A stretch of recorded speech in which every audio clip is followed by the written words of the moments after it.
যে কোনো ধরনের আলোচনা সমালোচনা পর্যালোচনার ক্ষেত্রে সরকার ওপেন আছে। তথ্য ও সম্প্রচার উপদেষ্টা মাহফুজ আলম আবারও আলোচনার কেন্দ্রবিন্দুতে। সোমবার 28 জুলাই দিবাগত রাতে নিজের ভেরিফাইড ফেসবুক আইডিতে দেওয়া একটি পোস্টে তিনি জানিয়েছেন তাকে নিয়ে বিভিন্ন ধরনের ষড়যন্ত্র চলছে। তার ভাষায় অনেকের লেজ কাটা যাচ্ছে বলে তারা আমার বিরুদ্ধে লেগেছেন। তিনি দাবি করেন এই ষড়যন্ত্রে একাধিক দলের প্রভাবশালী মহারথী জড়িত এবং সময় মতো সব ষড়যন্ত্রই প্রকাশ পাবে।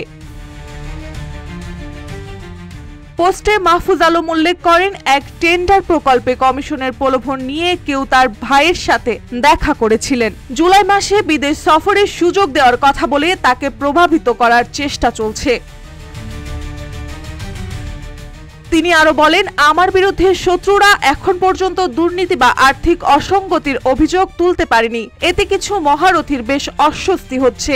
রাষ্ট্রের দায়িত্ব পবিত্র আমানত, এটি হাজার কোটি টাকার থেকেও বড় বিষয় আমার কাছে।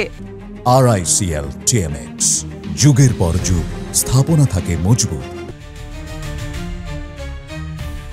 সবশেষে উপদেষ্টা বলেন, জুলাই এখন অনেকের জন্য রাজনৈতিক মোবিলিটি সিঁড়ি হয়ে গেছে। কেউ কেউ গুজব ছড়িয়ে ফায়দা নিতে চাইছে, কিন্তু এখন আমাদের দরকার সত্যের পক্ষে গুজববাজ আর সুবিধাবাদীদের বিরুদ্ধে ঐক্যবদ্ধ হওয়া।